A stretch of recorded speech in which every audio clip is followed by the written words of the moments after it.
Isang araw, na late si Juan at Jose sa kanila klase, kaya tinanong sila ng guro. Guro, "Oh, bakit kayo late?" Juan at Jose, "Traffic po kasi ma'am." Guro, "Oh sige, dahil late kayong dalawa, may tanong ako sa inyo at dapat masagot nyo ng tama at kung hindi, hindi din kayo makakapasok." Guro, "One, use fact 3 times in a sentence." 1.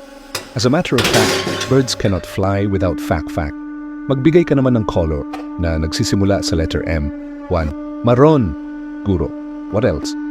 1. Black, mink, violet. Guro, ikaw naman Jose, bakit maswerte ang kalendaryo? Jose, kasi po marami siyang date. Guro, bakit malungkot ang kalendaryo?